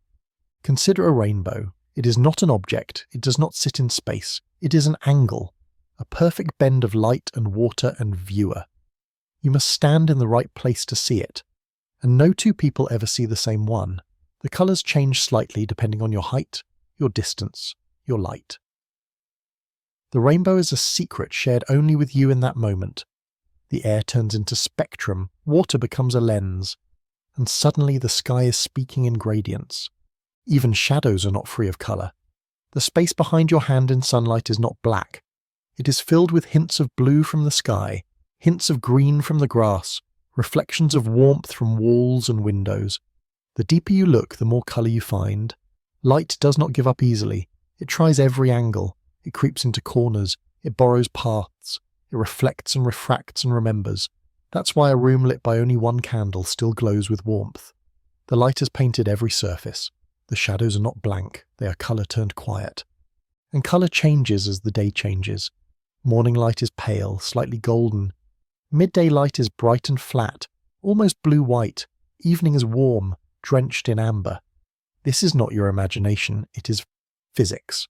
The sun's position shifts the atmosphere's filter. The molecules above you decide which parts of the spectrum will touch the earth, and your body responds. You feel different walking through a morning filled with silver blue shadows than you do under a sunset's orange tide. You're not just witnessing colour, you're feeling its weight, its warmth, its invitation. Painters have always known this. They mix colour not just for accuracy, but for emotion. A blue shadow on the skin makes it feel cooler. A splash of red in the clouds adds urgency. Even white is never just white. It is tinged with something, pink, green, grey, depending on the light. True white, like true black, is rare in nature. Everything is touched by spectrum, everything carries a tint. And those tints affect more than aesthetics. They affect biology. Certain wavelengths of light help regulate your circadian rhythm. Blue light, for example, tells your body it is time to wake. It suppresses melatonin, the sleep hormone. Red light does not have this effect. That's why sunset light feels restful. It is the colour of slowing down, of softening, of letting go. The sky knows this, even if you do not. It guides you gently, turning the light lower, like dimming a lamp until your body understands. It is time to rest. Even animals sense this. Birds sing most just after sunrise and just before sunset. These times, rich in colour, mark the edges of the day. Plants open their leaves when the light is right. Flowers bloom in response to spectrum. Some only open when ultraviolet light appears. Others use colour to attract pollinators. Deep blue for bees, bright red for hummingbirds. Colour is not decoration in nature. It is language. It is instruction. And that language is old. When the first eyes evolved, they likely saw only light and dark. Then came the abilities to detect one colour. Then two, eventually three. Our ancestors saw a world that grew more vivid, generation by generation. Evolution sharpened the world by sharpening colour. Survival depended on noticing the ripe fruit, the venomous snake, the blush of dawn warning of heat to come. Colour became a tool, a sense, a story. You are part of that story now. Every day light bends and scatters and dances around you. It fills your room in the morning, slides across your floor in the afternoon, fades through your windows at night. Each wall holds a different version of white. Each shadow carries a secret hue, and your eyes, quiet and patient, receive it all. They don't ask for brilliance, they ask for honesty, for softness, for the slow poetry of the spectrum doing its quiet work. So the next time you look at something, anything, a leaf, a wall, the palm of your own hand, pause. Ask yourself what colour is really there. Not just the name of it, but the feeling, the temperature, the memory. Notice how the light holds it, how the air carries it, how your mind reacts to it. There is no such thing as plain colour. There is only layered colour whispering its way into your thoughts. You are not separate from light, you are made to translate it. And every colour you've ever loved was once a whisper from a wave you could not see. Let us follow this thread of colour deeper now, not through brightness, but through subtlety. There are hues so soft they almost don't exist, yet they carry weight. There are shades that flicker just once across a wall at twilight and are never seen again. These are not mistakes of light. They are its finest expressions. The pale blush inside a seashell, the lavender that floats on mist before dawn, the green shimmer in black feathers, the gold that lives in human hair beneath autumn sun. These are not the colours of things, they are the colours of moments. In nature, these colours often go unnoticed by those who move too fast. But if you stop, if you allow your eyes to adjust, your breath to sow, you begin to see them. The undersides of leaves glow silvery in afternoon light. A crow's feathers, though black at first glance, hold purples and blues. A dragonfly's wings catch sunlight in such a way that they turn into stained glass. These are called iridescent colours, colours that change depending on the angle of view and light. They are created not by pigment, but by structure, by the way tiny layers bend and reflect light. Butterflies use this too. Their wings, especially those of the blue morpho, are not truly blue in the way you might think. There is no blue pigment. Instead, microscopic scales interfere with light, bouncing certain wavelengths and cancelling others. The result is shimmer, a colour that isn't constant, that ripples as the insect moves. It's alive in the way it responds to the sky. You could say that some of nature's most beautiful colours aren't stable. They are stories told in motion. And then there is colour that only lives in darkness. Bioluminescence, the soft glow of fireflies, of jellyfish, of deep-sea fish that carry lanterns inside themselves. These creatures produce their own light, and often that light appears blue-green, the colour that travels farthest in water. In the depths of the ocean, where the sun's light cannot reach, blue is what survives, so that's what life chooses to use. Even light is adaptive. Even glow learns to whisper only where it can be heard.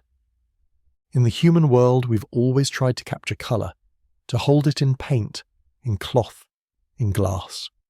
We grind minerals, crush flowers, mix metals to produce dyes. Lapis lazuli became ultramarine. Ground beetles gave us crimson. Indigo grew from plants, one harvest at a time. Ancient civilizations traded pigments like gold, because they knew colour was not just decoration, it was power. It was the sky brought to earth. It was the emotion of the heavens captured in a jar. Yet even with all our efforts, we cannot replicate what light does naturally. A soap bubble, for instance, contains every colour, but only for a breath. Its surface is a shifting spectrum, light interfering with itself, bending through a film so thin that it measures less than a strand of hair. The bubble floats, the sun shines. And for a second you see the whole rainbow ripple and slide. Then it bursts. The colour goes back to being invisible, folded into air. Rainbows, halos, sundogs, auroras, these are not tricks, they are gifts. Rare alignments of moisture, dust, magnetism and sunlight.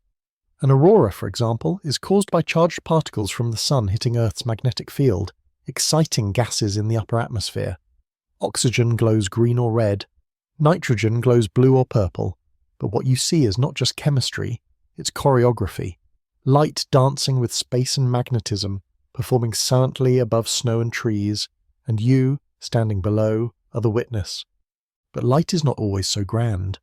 Sometimes it reveals itself in the smallest ways, the glint on a teacup, the prism inside a raindrop, the soft green hue of veins beneath pale skin, the redness in your eyes when you're tired. These are colours you don't paint or wear or point out, but they are with you. They are reminders that your body too bends light, that your own form is part of the spectrum, that the sun touches you not only in warmth but in colour. When you cry, your tears reflect light differently. When you laugh, your cheeks flush. These changes are small, but they speak. Colour has always been part of how we read each other.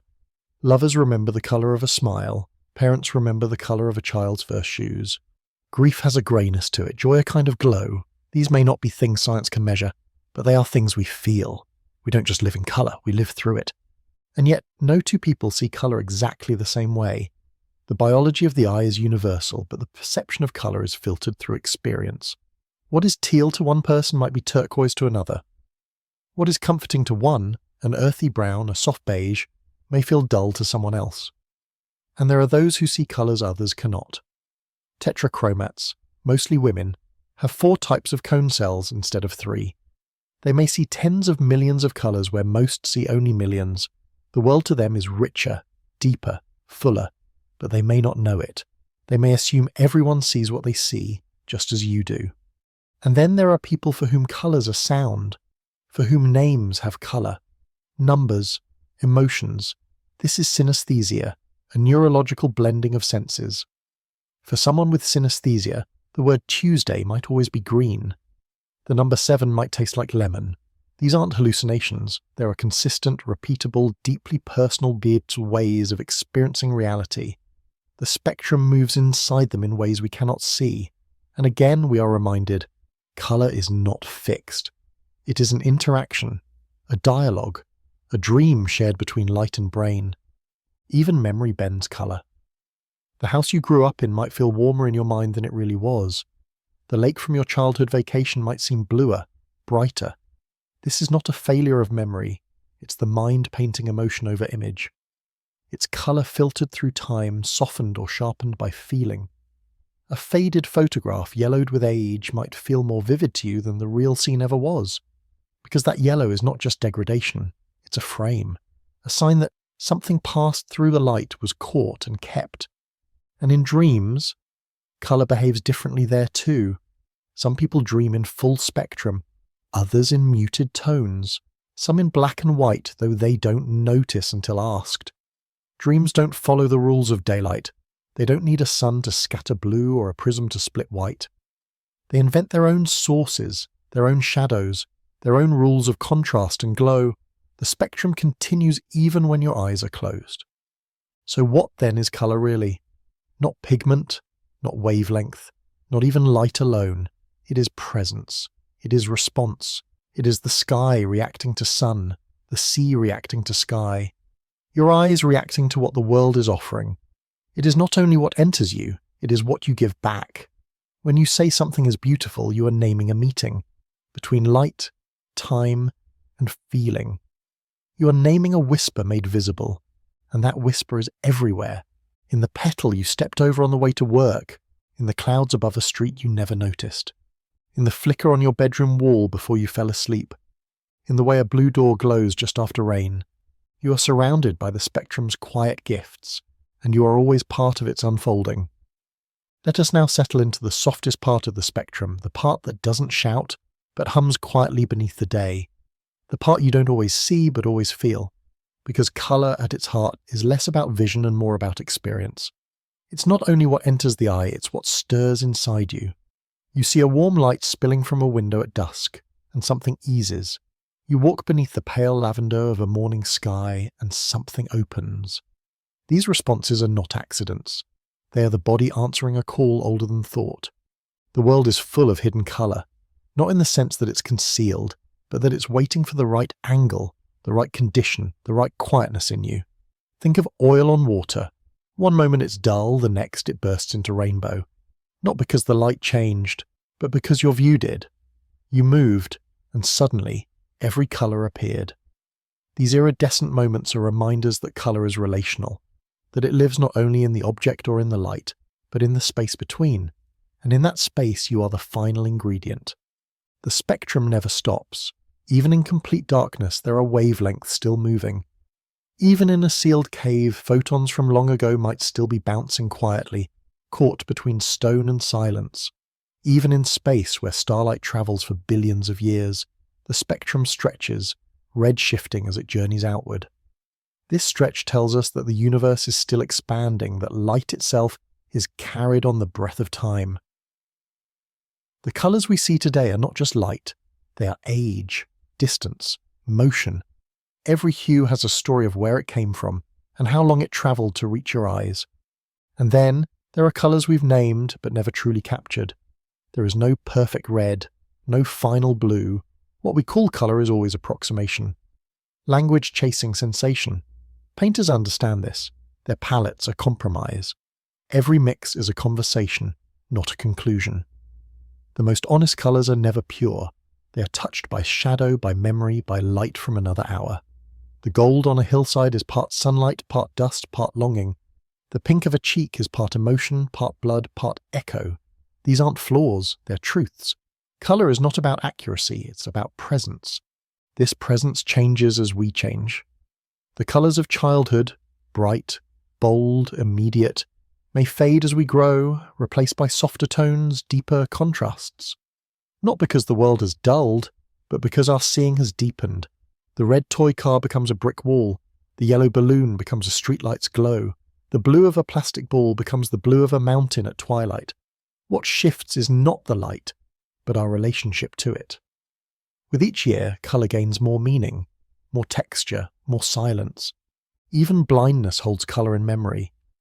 Those who lose their sight often report still seeing colours in dreams, or feeling them in sounds and textures.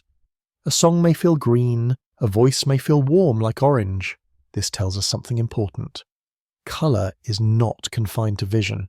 It is sensation. It is connection. The spectrum lives in more places than the eye. It lives in the breath of a place, in the silence of a snowfall, in the vibration of a cello string. When someone says a room feels cold or a morning feels grey, they are not being poetic. They are telling a truth the body knows. Science continues to discover more about light, its particles, its waves, its dualities. But no matter how deeply we study, there remains a part of light that resists measurement, a part that slips past equations and rests gently in the soul. That is the colour of a whisper. Not the colour we name, but the one we feel in a passing glance, in the soft gleam of eyes at dusk, in the pale glow of water reflecting moonlight. These colours are not on charts, they are not in paint, they are in moments, and those moments accumulate. Over a lifetime you collect colours, not physically but emotionally. The blue of your childhood bedroom, the red of a favourite sweater, the green of grass under bare feet one summer, the gold of a first sunrise seen from a mountain, the grey of rain falling quietly while you waited for news. These colours are bookmarks. They are stitched into memory, not as images, but as feelings. When they return on walls and clothing in the sky, they bring with them echoes of who you were when you first felt them. That's why colour can comfort you, why a certain tone of light can feel like home, why a shift in the sky's hue can bring tears without words. It is not the colour alone, it's the moment it calls back, the whisper of time folded into wavelength. And this whisper speaks to everyone, even if we don't all hear the same words. Across cultures and continents, colour has been used to mark life. White for mourning, white for weddings, red for luck, red for danger, blue for peace, blue for sorrow. These contradictions tell us something simple. Colour has no single meaning. It's a mirror. It reflects what we bring to it, and that reflection changes with season, with language, with breath. Even death is touched by colour, not just in tradition, but in nature. Leaves turn brilliant before they fall, a final fire before stillness. Flowers often brighten just before they wilt, the final blush before letting go. This isn't symbolic, it's chemical, a shift in pigments, in sunlight, in nutrients, but to the heart it feels like the spectrum's soft goodbye. A way of saying, even as I leave, I do so in beauty. And then there is silence. The time after sunset. The moment just before dawn. The light then is barely colour at all, more like tone, like feeling. A world reduced to silver and slate and breath. In that hush, the spectrum isn't gone. It's only resting, waiting for the next beam to scatter, the next leaf to catch it, the next eye to open, because light never ends. It travels, it reflects, it remembers. And so do you. You are a vessel of spectrum. You carry it in your skin, your eyes, your memories. You move through a world painted in light and shaped by its absence. You are outlined by brightness, softened by shade, shaped by the unseen wavelengths passing through you at every moment. You are, in your quiet way, a prism. Not because you create colour, but because you reveal it. The colour of a whisper is not loud, and it doesn't need to be. It only needs to be noticed. There is a kind of silence in the universe that can only be understood by tracing what never arrived. We usually notice what light reveals, what it touches and brightens, what it pulls into vision. But sometimes meaning lies in what light misses, in what should be lit, but isn't. When photons go missing, they leave behind more than emptiness. They leave clues, questions, the shape of something not seen but felt. In science, these missing photons are not lost. They are messages in disguise, and in the vastness of space they speak louder than light. It begins, as it often does, with stars. They burn, fusing atoms in their cores, sending out floods of photons, tiny packets of energy that travel across the void at the speed of light. Billions upon billions of them scatter in all directions, brushing against planets, bouncing off dust, falling into telescopes. But not all of them arrive. Some are swallowed, some are bent, some vanish altogether. And where they disappear, we find something hidden, not through vision, but through absence. Astronomers map the cosmos not just by looking for what shines, but by noting where shine is interrupted. A star dims slightly for a moment, then brightens again. That flicker might mean a planet has passed in front of it, blocking a fraction of the light. This is how we find worlds, not by seeing them directly, but by watching them cast shadows. One photon missing in a sea of brightness becomes a signal, a dot of darkness becomes discovery. This technique is called the transit method. It's responsible for thousands of confirmed exoplanets. A slight dip in starlight, repeating in rhythm, tells us something massive, but invisible, is there. A gas giant, a rocky Earth twin, a moon still unknown. The planet itself doesn't glow, but the light it blocks draws a map around it. When photons go missing, they tell us what is passing through the path of brightness. And it doesn't stop with planets. There are whole galaxies whose light never reaches us fully. Great clouds of dust between stars absorb or scatter that light. Interstellar dust is made of the tiniest grains, carbon, silicates, ice. They float through space like soot, like smoke, like snowflakes caught between stars. They don't shine, but they shape what we see. A galaxy hidden behind a veil of dust glows fainter, redder. The photons that once came straight toward us are now turned, blocked, delayed. This is called interstellar extinction, but it is not erasure. It is redirection. A way the universe breathes in mystery. Even black holes, those deep wells of gravity where not even light escapes, are revealed by what they don't allow us to see. We cannot look into them, but we can see stars pulled near, spinning faster, growing hotter, flaring as they fall in. We can watch light bending sharply around the edges, creating an Einstein ring, a warped circle of photons that were meant to go straight but couldn't resist the pull. And when those photons vanish beyond the event horizon, we don't mourn their loss. We measure their absence. We study the shadow they leave behind. In 20s, humanity captured the first image of a black hole, not by seeing the black hole itself, but by seeing the glow around its edge and the dark centre where no light escaped. It was a ring of fire cradling a silence, an image built from missing photons. That darkness wasn't failure. It was evidence. In everyday life, missing light speaks too. When a cloud passes across the sun and the temperature drops slightly and shadows disappear, those are photons scattered before they reach the ground. When you walk through a room and your body blocks a beam of sunlight from the window, you make a shadow. That shadow is made from missing photons. You are the reason they didn't land where they were headed. Light travels in straight lines until something interrupts it, and that interruption is shape. Photons miss their path every time they reflect off a mirror, every time they refract through glass, every time they're absorbed by pigment or skin. You see red because every other wavelength is caught and stilled. You see blue sky because the atmosphere scatters shorter waves more. You don't see ultraviolet, but bees do. You don't see infrared, but snakes do. Light goes missing in your vision, but not in reality. It is still moving, just not toward you. And this loss is a kind of beauty. Imagine looking at a candle through a wine glass. The flame flickers, bends, some light reaches you directly, some is slowed by the glass, turned, coloured. A portion of it is absorbed. You're not seeing the candle, you're seeing what's left after the glass has taken its share. What you call flicker is light negotiating with matter. What you call warmth is light gently failing to leave you untouched. The moon glows at night, not with its own light, but with sunlight reflected. But even that light is incomplete. The earth steals some, the atmosphere bends some, and yet the moon still reaches us. It is a lesson in partial beauty. The glow we receive is enough. We never demand the full spectrum. We take the fragments. We learn from the shadows. When photons go missing, you can also feel it. In a forest where tree trunks and branches steal rays of sunlight, the light that filters through feels sacred, dappled, rare. You sit beneath a canopy, and each spot of brightness seems to matter more. Not because it is the brightest light, but because it made it through. It survived the journey. It escaped absorption. It found you.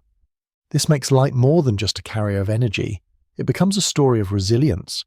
Every photon you see is one that travelled untold distances, bouncing off planets, sliding through atmospheres, brushing dust until finally it arrived, on a leaf on your face inside your eye. Others did not make it.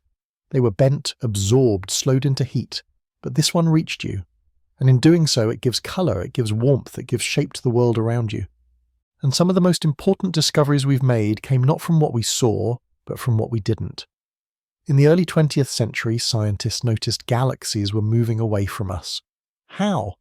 The light they emitted was redshifted, stretched into longer wavelengths. Some of the photons we expected to receive were not where they should have been. They had shifted. That shift told us the universe was expanding. Later, scientists discovered cosmic background radiation, not bright light, but a faint microwave whisper spread across all space. It wasn't visible, but the photons were there, just cooler, slower, softer. They were remnants of the Big Bang stretched across time. Many photons from that origin have been lost to heat or absorbed by matter, but some remain, like echoes. These missing, muffled, scattered photons tell us about the very beginning of everything. And then there's dark matter, a mystery wrapped in absence. We cannot see it. It emits no light. Photons do not bounce from it or through it, but galaxies rotate faster than they should. Gravity behaves as if there's more mass than we can see. Something invisible is shaping the motion of stars, and that something must be dark matter. We infer its existence not from what glows, but from what doesn't, from what goes missing. Again, photons become the measuring stick. Their absence becomes presence. You might think that to know something you must see it, but science teaches the opposite. Sometimes the most powerful truths live in silence, in shadow, in what light fails to reveal. When a room feels warm but you see no source, there is light beyond vision. When a feeling grows but you have no word for it, it is still there. When a star flickers slightly in a field of steady shine, that flicker might hold a planet. And when photons go missing from your skin, when a beam of sun is blocked by cloud or tree or time, it does not mean the light is gone. It only means it found something else to land on. Something you cannot see, but something just as real. Let's follow the missing light further, not into emptiness, but into the fullness of what it helps us feel. Light doesn't need to arrive to be meaningful. It simply needs to be traced, its path understood by what it leaves behind. In this way, light becomes a story told in fragments, a half-heard sentence still echoing in the dark. When photons vanish, they don't disappear into nothing. They become warmth, they become direction, they become memory etched into space. All around you, there are places where photons end their journey. The shirt you wear absorbs some and reflects others. The walls around you catch sunlight and change its temperature. Your own skin takes in waves of light and quietly converts them into heat, into vitamin D, into sensation. The missing light becomes part of you. It does not scream, it does not demand attention. It simply lands and changes form. A transformation so quiet you do not even notice it. Photons that hit your skin and don't bounce back are gone. Yes, but in their absence you feel warmth. This is how you know they existed. Their disappearance becomes proof.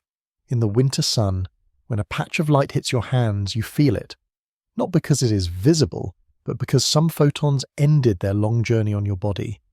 And in doing so, they remind you that space is never truly empty. It is a road travelled by light, full of arrivals and losses and small collisions that build our experience of the world. Every shadow around you is an archive of missing photons.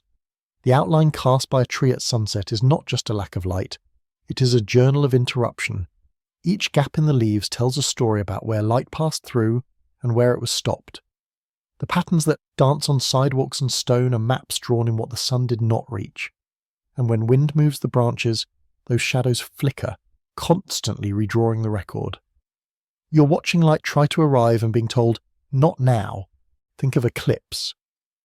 During a solar eclipse, the moon passes between the Earth and the sun, blocking the light that would have otherwise reached you.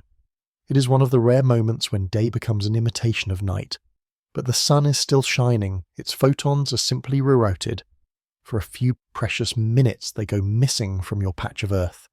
And in that moment, the world changes. Animals grow silent, air cools, shadows sharpen. The quality of light becomes eerie, silvery, thin. All because photons that usually land without pause have been stopped. Their absence is overwhelming. And then, as the moon slips away, the light returns, and you notice it more. Your body responds to the returning light with awe. Not because it was gone forever, but because its momentary silence made it sacred. This too is a lesson in what missing photons can offer, not just discovery, but appreciation. We forget the constant light until it pauses. We forget the sun until the sky lets it go. And then we remember how much it means just to see clearly again. Even deep underground, in caves untouched by sunlight for thousands of years, the absence of photons has shaped the world. Creatures that live there, blind fish, pale insects, have evolved without need for sight. In the total absence of light, biology rewrites itself. Colour disappears, eyes shrink, other senses rise to the surface. And yet, when explorers bring flashlights into that world, the rocks shimmer with minerals, crystals catch the beam, walls flicker with ancient dampness. The light arriving for the first time reveals what has always been hidden, but that beauty existed before the photons reached it. The cave was still whole, still complex, still complete. The light simply gave you the language to describe it. This idea that things do not require light to be real is humbling. The universe is full of matter and structure and energy that does not glow. Dark matter, cool gas clouds, invisible planets. Your own emotions, you cannot see them, but you feel their presence. You watch how they bend what's around them. You see the shape they leave in motion and memory. They are the quiet forces, the things that don't show up in colour but still move the world. In medical science, missing photons are part of how we look inside ourselves. X-rays are a form of light, just not the kind your eyes can see. When X-rays pass through your body, dense materials like bone block more photons than soft tissues. What's left is a picture made from absence. Shadows of structure, gaps that tell stories. An arm is not seen, it is outlined by what did not pass through. The ribs are not painted, they are revealed by subtraction. And so again, the missing light becomes truth. In photography, this principle holds too. A photograph is made by letting some light touch film or a sensor and keeping other light away. The shutter opens, time passes, some photons arrive, others do not. And what remains is not a perfect reproduction, it is a moment chosen by what was allowed in. Every picture is a partial truth, a decision, a border around light, and that border matters. It is in the edge, the contrast, the darkness beside brightness that form appears. Without shadows, a face is flat. Without darkness, a flame is invisible. The missing light gives structure to what we see. It lets us know what something is not, so we can better understand what it is. A glass is only seen clearly when the light catches its edge. A mountain becomes a mountain when the sun leaves one side in shadow. Light alone cannot define. It needs the silence of what it misses. This silence teaches more than form. It teaches patience. When you stare into the night sky and see nothing in a certain direction, you're not looking at nothing. You're looking into waiting. Perhaps the light has not yet arrived. Perhaps it is too faint. Perhaps your eyes are not ready. But still, there is something there. The cosmos is full. Your instruments may be too simple, but the story continues without you. In daily life, light goes missing in smaller ways. The beam from your flashlight fades at the edges. The corners of your room stay dim even when the lamp is on. The sun does not light every angle of your house at once. There are always thresholds, places where light bends, pauses, gives up. And in these places, something else lives.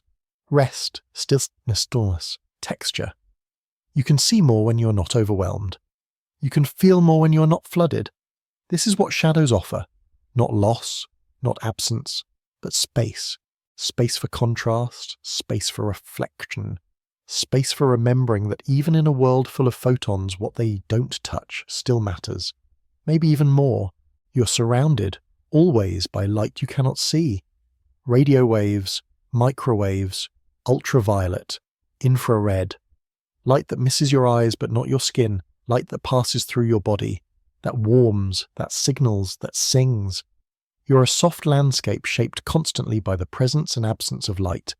You cast a shadow, you glow faintly in infrared. You absorb colour and release it as mood. You're not simply a receiver of photons, you're part of their journey. And sometimes when the light doesn't reach you, it's not a failure. It's a redirection. Maybe it was meant to bend, to scatter, to become heat, to highlight something else. Not all light is yours to keep. Some of it is meant to pass through you, to move on, and to warm the next thing, to spark another shadow, to echo where you cannot see. Let us arrive gently now at the final arc of this story, the place where light doesn't reach but still matters. You do not need to see a thing for it to exist. You do not need to witness its shape, its motion, its shimmer. The absence of light is not proof of absence. Often it is proof of something too quiet, too hidden, or too sacred to be caught by brightness. When photons go missing, they don't just leave behind shadow. They leave behind a space for wonder, a canvas for questions, a hush in the fabric of what is. It is in that hush that science often listens hardest. What we do not see, what fails to illuminate, still leaves fingerprints. Gravity doesn't need light to pull, sound doesn't need colour to echo, time doesn't need to glow to pass. And still, light remains the language we try to read the universe in. When it doesn't arrive, we ask, where did it go? Why did it not pass? What stood in its path? What breathed it in? Consider the deep cold of space, far from stars, where photons barely trickle through. Temperatures near absolute zero. Molecules slowing to a crawl. And yet even there, light exists. Not in abundance, but in whisper. The background hum of the cosmos, left over from the birth of everything, still radiates in microwaves. The light is faint, stretched by time, no longer visible, but it is still there. The photons are old and tired and missing from ordinary sight, but they remain, speaking quietly across distance. This cosmic microwave background, discovered by accident, became one of the greatest confirmations of the Big Bang. It didn't shine, it didn't flicker. It filled every corner of space with a near-perfect stillness. Not because the light was vibrant, but because it had slowed, stretched, softened. It was not what arrived that amazed us. It was what had almost disappeared. And yet its very faintness made it powerful. The further the photon travelled, the more it told. And that's the paradox. Missing photons are often the ones that reveal the most. They let us infer dark matter. They let us spot black holes. They let us measure planets around distant suns. The dimming of a light is sometimes louder than the light itself. A shadow moving across a star becomes an entire world. A flicker becomes a map. A loss becomes clarity. Loss is often like this, not just in physics, but in life. What disappears is not always gone.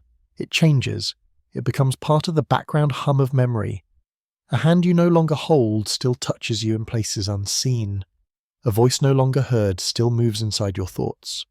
These are your missing photons, moments that no longer shine but still shape what you are. You remember people not only for what they gave you, but for what you feel when they are absent. The quiet they leave behind becomes its own kind of presence.